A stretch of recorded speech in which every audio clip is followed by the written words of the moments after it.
Before we get into today's show, let me tell you about the latest deal from Mike Lindell, MyPillow. Once again, the big box stores have canceled their orders simply because they don't agree with Mike Lindell's politics. They don't like it because he supports President Trump. Well, he's going to pass that savings on to you. No more middleman. And boy, does he have some great deals on the Giza Dream Sheets and the Percal bed sheets. Listen to this. Giza Dream queen size, normally $139.98. Your wholesale price, $69.99 when you use promo code Joey. King size, only $79.99. The Percal queen size, normally $89.98. Your wholesale price, $29.98 when you use promo code Joey. Just call 1-800-893-4059 or go to mypillow.com. Always use promo code Joey. Free shipping options available. This allotment's not going to last very long. When they're gone, they're gone.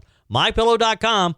Promo code Joey. Thanks for joining me in the PhD Weight Loss and Nutrition Studios. To lose weight for the last time, visit myphdweightloss.com. Welcome in. It's a busy one. Federal agents detained nearly 500 workers during an immigration raid at a Hyundai battery plant. This was a construction site near Savannah, Georgia, an operation that has rattled U.S.-South Korea relations and is shining the spotlight on how some companies staffs its biggest industrial projects. We have the latest on this. Another adult is in the spotlight because of her behavior at a sports event. This time it's a mom who bullied another Phillies fan into handing over a baseball that he caught and gave to his son, even though he had every right to keep the ball. Despite years of violence and mental illness, the madman charged with killing a Ukrainian refugee in Charlotte, North Carolina, was free on cashless bail. It's just another example of a violent crime that should have not happened. Clemson University has shut down multiple commissions tasked with advising the school on diversity issues among its students, staff, and faculty. This was effective September 3rd. Is it a coincidence that this happened right after the Heritage Foundation called the school out?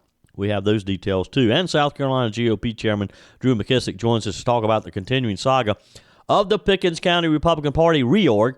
The State Executive Committee heard additional information about this over the weekend. I told you we'd be back. And ye shall know the truth, and the truth shall make you free. It's Joey Hudson. I wanted to name it the Joey Hudson bill, but, they don't allow you to put names on bills. But I wanted to call it the Joey Hudson bill because I know that one's been near and dear to you for a number of years. That's how it's done. Let your voice be heard. And the truth shall set you free. Here's Joey Hudson. All right, folks, let me paint a picture for you. A Hyundai plant being constructed in Georgia. A state-of-the-art facility, $7.6 billion invested, 1,200 workers online, supposedly to be one of the crown jewels of American manufacturing and foreign investment. And then suddenly, Homeland Security agents swarmed the place in what's being called the largest single-site immigration raid in U.S. history. Almost 500 workers, 475 to be exact, were arrested. Nearly half the entire workforce. And the kicker here, most of them were Korean nationals, either here illegally from the start or on expired visas. Now, the footage is pretty jaw-dropping. You saw workers lined up outside, sitting on the grass under the watchful eye of federal agents. For years, we've been told by politicians in both parties that it's just a few bad actors, just a few folks slipping through the cracks. Well, no. This was almost half of the workforce at a massive factory that was being promoted as the future of green energy jobs in America. Now, if that doesn't tell you how deeply broken this system is, I don't know what will. Stephen Schrank, the special agent in charge of Homeland Security investigations in Georgia, put it very plainly. He said the raid was about protecting jobs for Georgians and Americans, making sure companies play by the rules and protecting workers from exploitation. And folks, that last part is important because this isn't just about law and order or even about illegal immigration, although that's a big part of it. This is about massive corporations cutting corners, looking the other way, and using cheap illegal labor while hardworking Americans get passed over.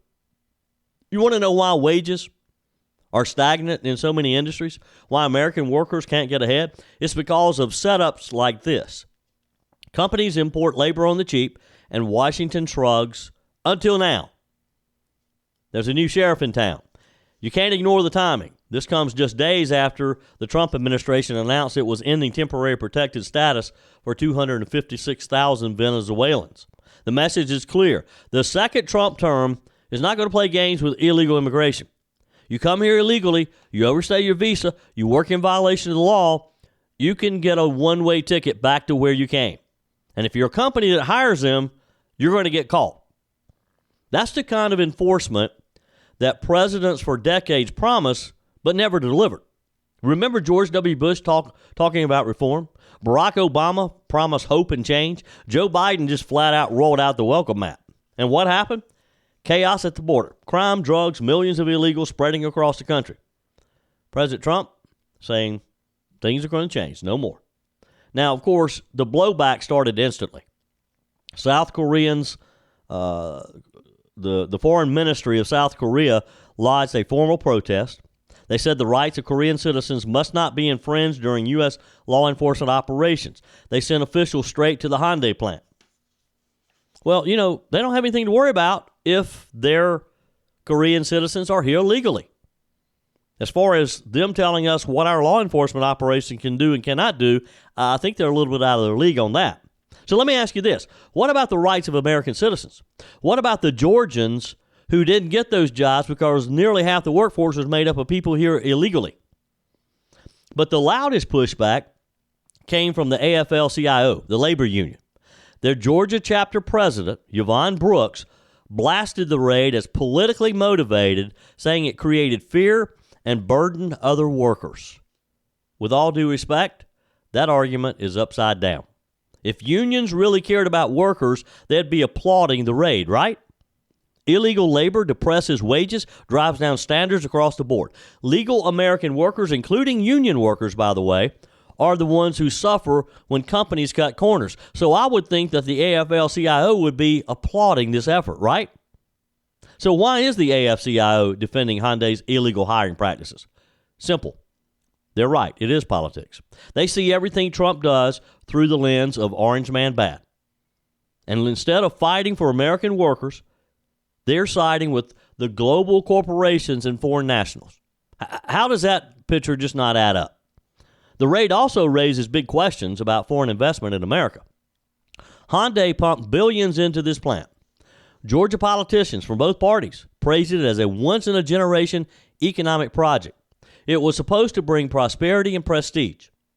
Now, the entire facility is shut down temporarily. Almost half the workers are in ICE custody. And Americans are left wondering how many other factories, how many other construction sites, how many other warehouses being built are on the same house of cards that could just crumble anytime. It's not just about Hyundai either. It's about Amazon warehouses. It's about poultry plants. It's about construction crews in every major city. If Homeland Security looked under the hood nationwide, how many other, quote, Hyundai raids would we see? And at the heart of this is something very simple. Do we have a nation of laws or do we not? If a small business in Greenville, South Carolina, breaks the rules, the government will be all over them. If you fudge one number on your taxes, the IRS is going to hammer you. But massive corporations, multi-million-dollar global companies, do they get a pass? Well, evidently they did until now. Not anymore, though. Not under Donald J. Trump. And listen, this is also about sovereignty. If foreign nationals can come here illegally, work here illegally, face no consequences, then what does citizenship even mean? What does it mean to be American if the rule of law is applied selectively? Now, let's be clear here. I don't take joy in seeing people rounded up and detained. Many of these workers were probably desperate, trying to provide for their families, put food on the table. And yes, some were exploited by corporations that knew exactly what they were doing. But compassion doesn't mean ignoring the law. Compassion doesn't mean sacrificing American workers on the altar of cheap labor. And compassion certainly doesn't mean allowing a system to persist that incentivizes people to break the law in the first place. Real compassion is a secure border, is legal immigration, is fair wages for all. That's what this raid represents. So here's the bottom line. The largest immigration raid in U.S. history just happened in Georgia. Almost 500 illegal workers detained at this Hyundai plant. The Trump administration is sending a crystal clear message. American sovereignty is back, and the days of looking the other way are over. I don't care how big your project is, how many billions is being invested. There'll be diplomatic protests, of course. There'll be angry union bosses. There'll be sympathetic stories in the press. But the American people, the ones who've been ignored for decades now, they see this for what it is. A win for jobs, a win for fairness, and a win for the rule of law of our land. Now, let me tell you, if this is the kind of energy Trump brings to his second term, the message is unmistakable. America is no longer open for exploitation. America is open for Americans. America first. That's the message here. America first. America is in a health crisis, and by America, not just strangers across the country. It's personal. Me, you, friends, and family. And a major cause? Excess weight. Joey Hudson here. The solution isn't expensive shots like Ozempic. It's learning how to eat and think about food differently, and that's what PhD Weight Loss does. Their clients lose up to a third of their body weight. No drugs, just real food, behavioral coaching, and proven science to turn your body into a fat-burning machine. Sure, you could spend up to $20,000 a year on injections that burn muscle, not fat, and come with risks like pancreatitis or bowel blockages, only to gain it all back. PhD helps your body naturally produce weight loss hormones like GLP-1s. No shortcuts, just results that last. Already on Ozempic? Dr. Ashley Lucas and her team will help you safely transition off and keep losing weight. Let's make America healthy again. Call 864-644-1900. That's 864-644-1900 or visit myphdweightloss.com. What is going on at sporting events? And the so-called adults who are there just really making fools of themselves. I mean, last week it was the guy who stole the signed cap at the U.S. Open when the tennis star signed it for a young boy, and the man snatched it from the boy before this young boy even could turn around and hand it to his mom.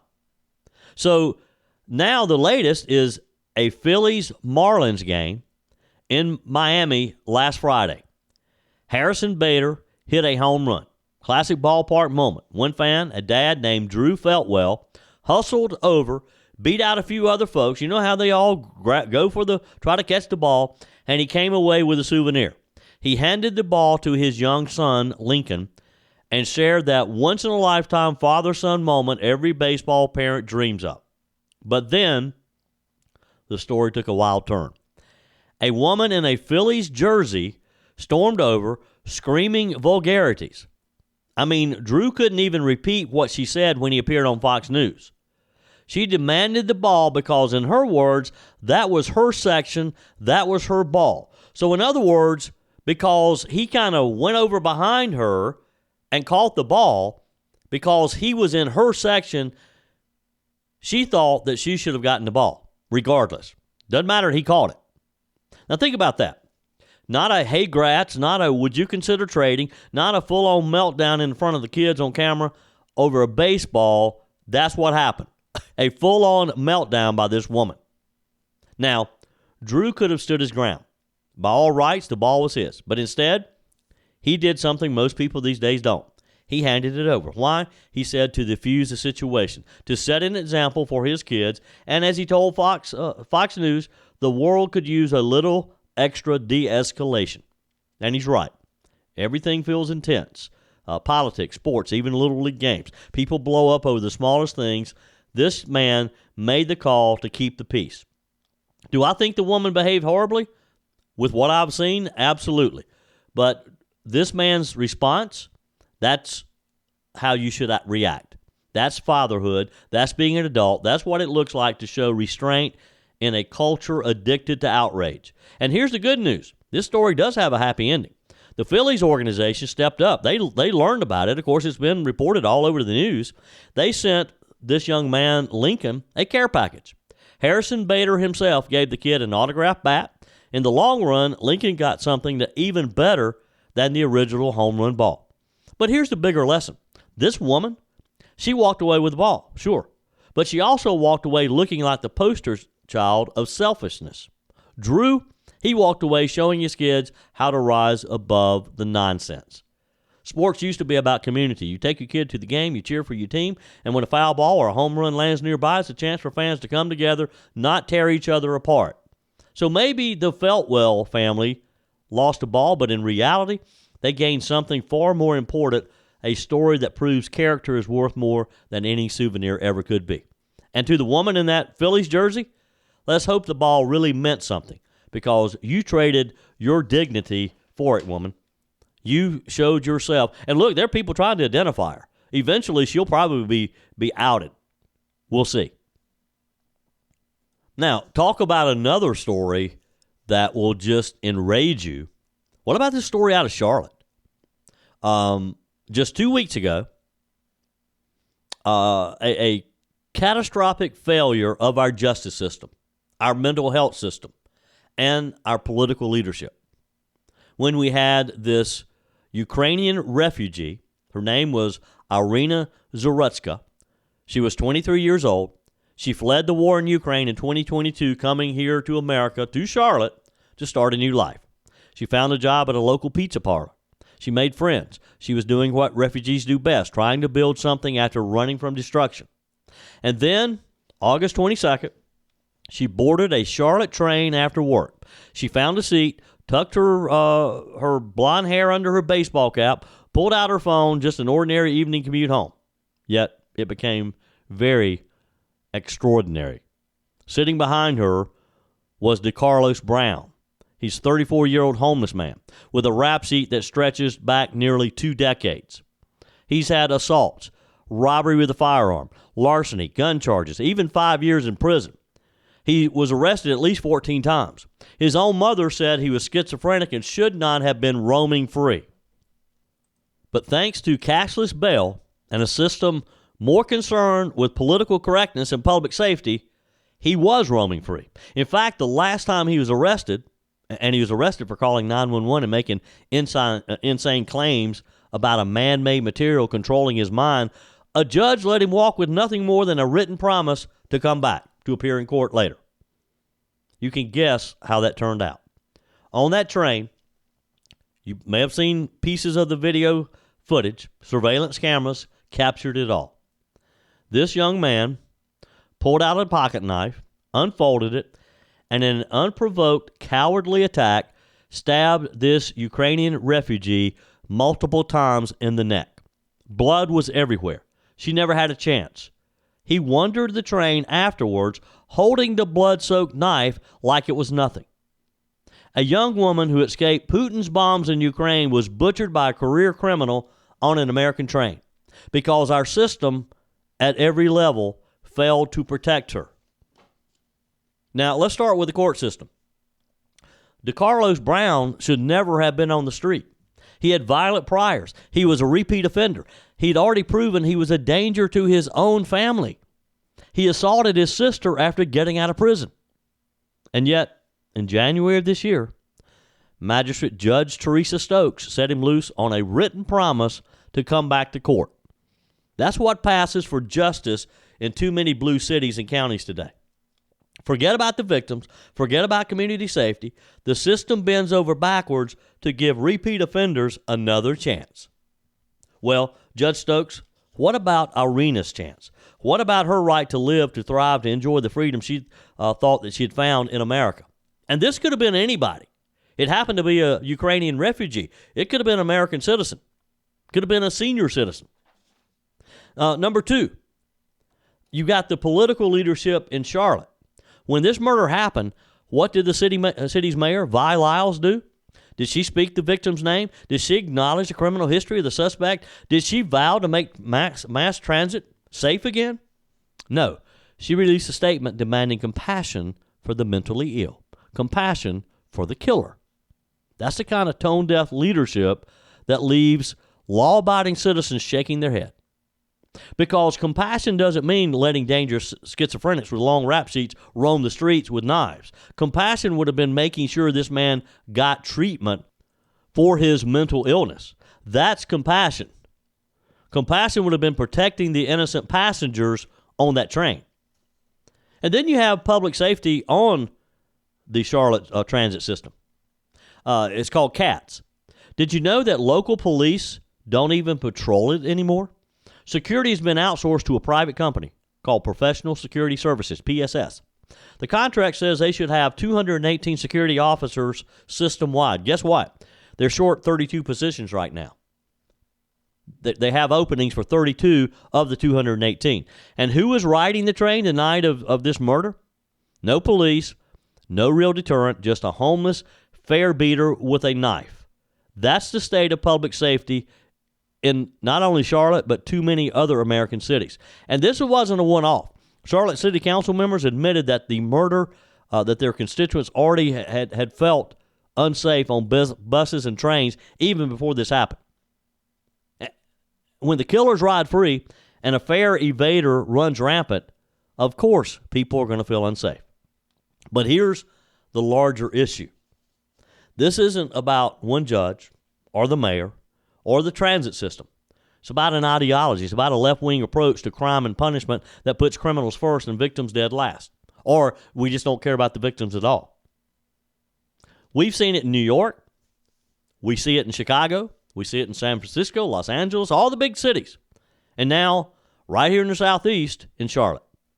Dangerous offenders are let loose on little or no bail at all. Leaders who downplay violent crime while obsessing over equity and compassion. Police departments defunded or sidelined while private security firms struggle to fill the gaps. The result? Innocent people are paying the price, the ultimate price. And let's not forget, this young woman came to America to escape violence. She trusted that this country would be safer than war-torn Ukraine. But she wasn't safe on an American train. That ought to haunt every single politician who has defended cashless bail and soft-on-crime policies. So what do? We got to end cashless bail. We got to put dangerous repeat offenders in jail where they belong. We got to put police back on transit. Private security firms aren't enough. We got to fix the mental health issue. DeCarlos Brown's mother was begging for help years ago. He was schizophrenic, violent, unstable. He should have not been roaming the streets. We got to demand accountability from judges and politicians, and we got to hold their feet to the fire. There's a big story out of Clemson this week, and it's kind of interesting how it's all unfolded. A big shift just happened that ought to get everyone's attention. Clemson University has officially shut down multiple commissions, the kind of groups that for years have advised the school on the so-called diversity, equity, and inclusion issues. So here's the story. These weren't just one or two little committees. We're talking about commissions focused on the Black experience, Latino affairs, Asian American and Pacific Islanders, LGBTQ issues, women, veterans, accessibility, you name it. Clemson had a commission for it. But as of September the 3rd, according to the Post and Courier, they're all gone. Sunsetted is the word that the university used. They have sunset these commissions. And Clemson put out a very polite statement. They said these commissions successfully fulfilled their important charge and left a lasting impression on the campus. Then they thanked them for their work and turned the lights out. So let's pause right there, because on the surface, this is just another administrative shuffle at a big university. But if you look a little bit deeper, this is part of a much larger conversation happening across our country right now. A conversation about whether DEI programs are really about diversity or whether they become an ideological hammer that divides people more than it unites them. I think we know the answer to that question, don't we? Clemson didn't just close down a couple of student clubs.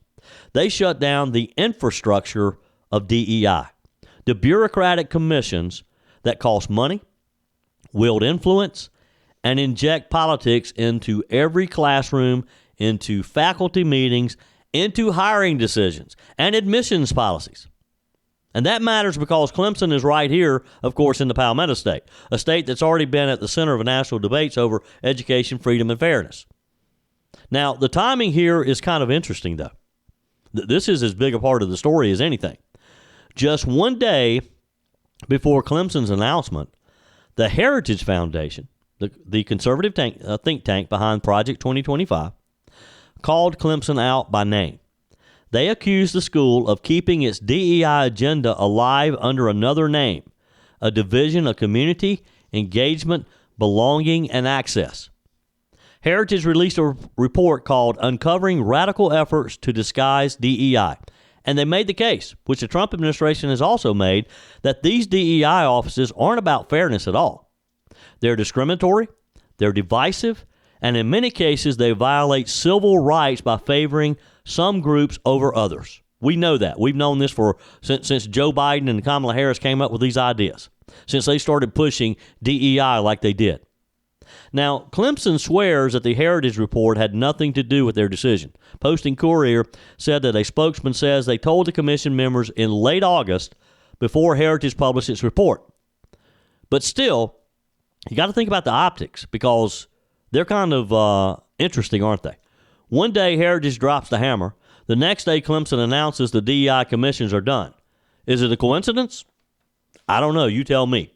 Text me, email me, joey@joeyhudson.com. Leave me a message on the MyPillow message line, 864-477-JOEY, 864-477-5639. Always use promo code Joey when you go to MyPillow.com, and you'll get the very best price that Mike Lindell has to offer on all of his great products, like the standard MyPillow. They're only $19.98 right now when you use promo code Joey. You can get a king size for $29.98. You can get a queen size for $24.98. You can get the multi-use MyPillow for only $12.98, but you got to use promo code Joey. Go to MyPillow.com or call 800-893-4059. So back to Clemson here. Let's not forget that there's been an investigation about Clemson's DEI practices. Specifically, the Department of Education is looking at Clemson's participation in the PhD project, a program meant to diversify business school faculty. The Trump administration has said that those kinds of programs may be illegal because they limit eligibility based on race. Now, let me remind you, President Trump has already warned that any school caught running race-conscious programs could lose federal funding. Clemson knows that. In fact, every school in America knows that. So when you put it all together, the Heritage Report, the Trump administration's stance, the federal investigation, Clemson's decisions start to look less like we're done with our mission and more like we see the writing on the wall. We are waking up to this. We've got to get out of this while we can. Now, here's another piece to chew on. In South Carolina, about 25% of the population is black. About 10% is Hispanic. At Clemson, just 5% of students are black, 8% are Hispanic. That's a pretty big gap. For years, Clemson has pointed to these commissions as their way of saying, see, we care, we're listening, we're working on it. But were they really moving the needle? Or were they just creating more bureaucracy, more paperwork, and more reasons to divide students into categories? Look, I've heard from parents who say their kids feel more pressure on campus to identify by group, their skin color, their gender, their sexuality, than to identify as Clemson Tigers. And that can be a problem. These DEI commissions often don't unite people. They sort them into boxes, put them into categories. They actually divide them. So what's Clemson's plan now? They say that employees can bring complaints to the Ombudsman's office. Faculty and staff still have their senates to represent them, and anyone who wants to gather around issues like veterans or women's rights or accessibility can do so as voluntary groups. In other words, you're free to get together and talk, but the university is no longer going to pay for an entire bureaucracy to run the show, to make the appearance that they're trying to do something to protect these groups. And that's a big change. And let's not kid ourselves. This is going to be a political flashpoint. You'll hear critics say that Clemson is abandoning marginalized students. They'll argue this is a rollback of progress, that we're going backwards. But what I see is Clemson trying to get ahead of a cultural and legal reckoning. Across the country, courts are questioning whether DEI programs cross the line into discrimination. Corporations are scaling back after realizing these initiatives cost millions, but they really don't deliver results. And voters, especially here in South Carolina and across the Southeast, are tired of their schools looking more like social experiments than places of learning. So here's my take. Clemson's move is part of a bigger return to basics, and kudos to them. Universities are being forced to ask, what is our mission? Is it to provide people in the categories and keep score, or is it to educate young men and women, all of them, so they can go out and succeed? I say the latter. And if you're Clemson or any university taking federal dollars, you got to answer this. Are you obeying the law, or are you breaking it under the banner of equity? For too long, DEI programs have been used as a shield. Critics get called racist or sexist if they dare question them. But now the tide's turning. Courts are speaking up. Parents are speaking up. Lawmakers are speaking up and standing up. And Clemson finally, and a lot of other schools too, I don't want to just single Clemson out, but the story is about Clemson. Clemson is reading the room finally. I think the bottom line is this. Clemson University just closed the door on its DEI commissions. And whether it was because the commissions fulfilled their mission, as they said, or because Clemson saw legal and political danger ahead, the result is the same. They're finally using common sense. One of the biggest universities in South Carolina, one of the most high-profile schools in the South, is stepping back from the DEI machine. They're waking up. And the leaders at Clemson are saying, we're getting back to the basics. We're going to treat everyone fairly, like we should. And if Clemson can do it, this is the bigger picture. If Clemson can do it, others will follow. The days of endless commissions, endless acronyms, and endless identity politics on campus may be numbered, and for a lot of parents, students, and taxpayers, it's long overdue. Your comments are welcome on the Furman Ford text line, 864-477-JOEY. That's 864-477-5639. Emails always welcome, joey@joeyhudson.com. Speaking of the Furman Ford text line, it's never been more important to support locally run businesses owned by people who actually live here in the upstate. Let me take a minute to talk with you about our friends at Furman Ford. If you're looking for a new vehicle, maybe a great pre-owned vehicle, one you can trust, or maybe you're looking to order that special vehicle. Either way, if you want a new one, a brand new one, or a pre-owned that you can trust, the folks at Furman Ford, they're there to help you. Their name is on the sign because their name is on the line, because every single transaction is important to them. Jim Furman, Matthew Furman. They do business the right way. When you stop by, when you give them a call, or maybe when you just send them a quick email, you're always going to have access to a member of the Furman Ford family. And by the way, they also offer great service, and you're not going to have to wait weeks and weeks to get it done. And you do not have had to purchase your vehicle at Furman Ford. Doesn't even have to be a Ford. They service all makes and models. Visit my friends at Furman Ford online at furmanford.com, furmanford.com. Joining me on the guest line, Chairman of the South Carolina Republican Party, Drew McKissick. Welcome. How are you, sir? I'm doing well this morning. How are you, sir? I am wonderful. Good to catch up with you again. We've missed a few weeks here. Last week, of course, Labor Day, and we're in the fall. It is nice and cool today, and of course we've had a couple of football weekends, and my energy is just renewed. I mean, I'm ready to go. What about you? Well, look, anytime we get away from the 90 to 100 degree days, I'm feeling a lot better. Let's put it that way. So it's cooling off. That's good. And, football season gives us a little bit of something else to look at and think about other than just hot and politics and so forth. And despite the fact that we've already got a heating up gubernatorial campaign out there 9 months ahead of our primary, but, it will be entertaining. Now, refresh my memory here, Drew. I'm glad you brought that up, because I don't remember things getting started so early in a gubernatorial race like this. Am I mistaking that, or is that correct? No. Yeah. Well, at least as far as my memory, you're absolutely correct. I mean, we've got 5 candidates already, announced candidates on the Republican side. I think Democrats are still trying to, odd man or paper, scissors, rock over whoever's going to have to be their sacrificial lamb. But but to start this early in terms of, serious spending of money and some of the negativity that's already begun, I just hate to see that. It's very early. You don't want people to begin to get tired of, if you will, and soured on our candidates when you've got 9 months of this to go. So hopefully that's not going to be the case. And We're going to be able to have a primary season that will let our candidates get out there and just let folks know what they believe, what they stand for, let people pick the ones that they align with the best, work for them, help them. And then once we've got a primary, everybody else gets behind the winner, and then we go win in November. That's the way it's supposed to work. Yep. And let's hope that it works like that. That's right. Amen. You know what? One thing too. I mean, we're already seeing some political ads, and so that means some of them are already spending money. And as someone who's been somewhat involved in campaigns over the years, I'm thinking, are you just throwing your money away? Are people even seriously watching these TV spots, listening to these radio ads? I mean, is it just so early that people just aren't really tuned in?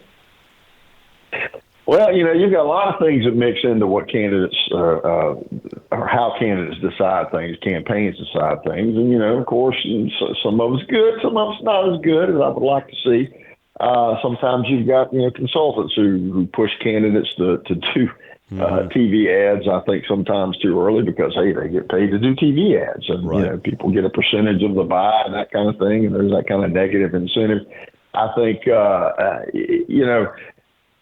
you don't want to run the risk of it being white noise when you get into next year. You don't when you start so much so early, you run the risk of people beginning to tune out, and that's not what you want. Yeah. The main thing right now, anytime you're looking at a campaign, you start at the center of the bullseye and you work your way out. The center of the bullseye is the key party activists and volunteers within the grassroots around our state. Those are the people that you need to get on your team to then reach the next circle of the bullseye. The people who really aren't as tuned in as much, but they know the people who are, and they react to how those people react. And then you've got the bigger bullseye in the crowd you hit with TV ads and mass media later in the campaign who aren't going to tune in really until March or April of next year.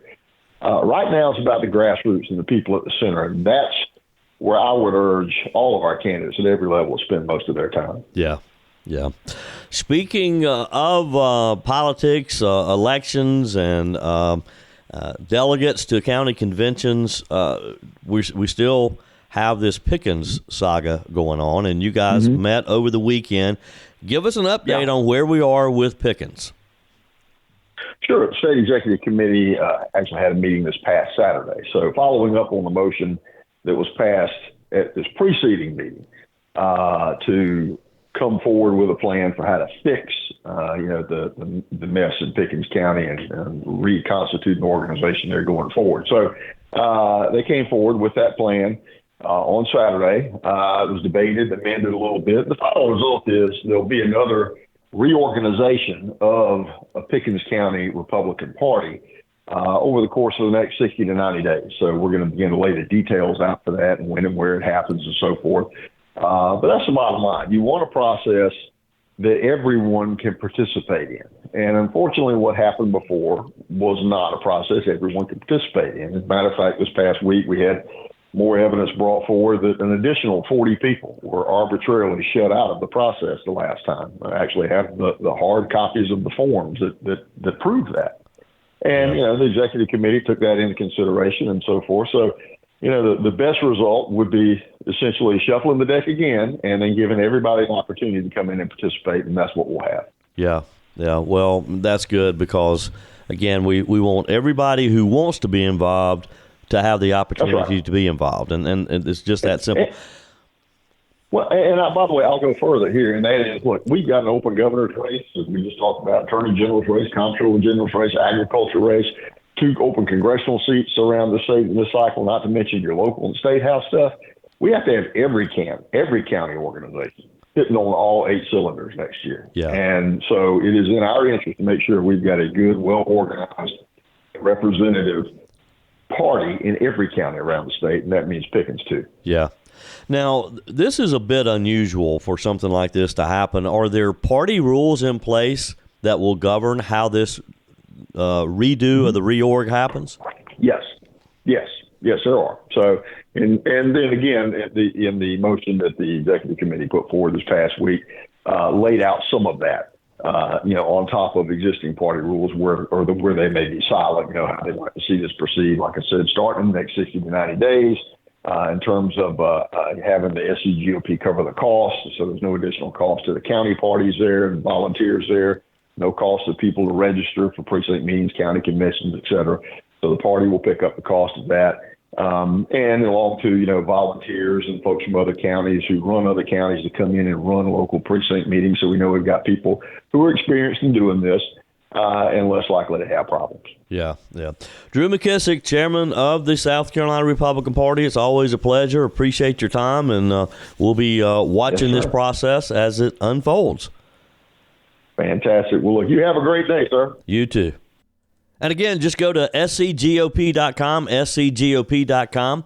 To support the state Republican Party, you can click on the support and donate button. You can click on the get involved button if you'd like to get involved in the party. scgop.com. That's it for today's edition of Just the Truth. Thanks for joining me in the PhD Weight Loss Studios. To lose weight for the last time, visit myphdweightloss.com. If you haven't joined my mailing list yet, visit my website, joeyhudson.com. Click on the Connect with Joey button so that you can receive our emails and the most up-to-date news. Also, join me on my YouTube channel. Be sure and like, comment, and subscribe. Just search for Joey Hudson. As always, thanks for spending a few minutes of your day with me. Do me a favor and forward this episode to a few friends. Just click on the share button and send to your contacts. We need to build an army of conservatives to win our country back, and we can do that by continuing to share the truth with our friends and family. Keep those comments coming via the Furman Ford text line 864-477-JOEY. Email to joey@joeyhudson.com, and I love your messages on the MyPillow message line. Again, that's 864-477-JOEY, 864-477-5639. Be sure and take advantage of the MyPillow special, just $14.88 on the standard MyPillows when you use promo code Joey. Order online at mypillow.com or call 800-893-4053. We're back again tomorrow and hope you'll plan to join us. Until then, remember, God's got this. He's still in control.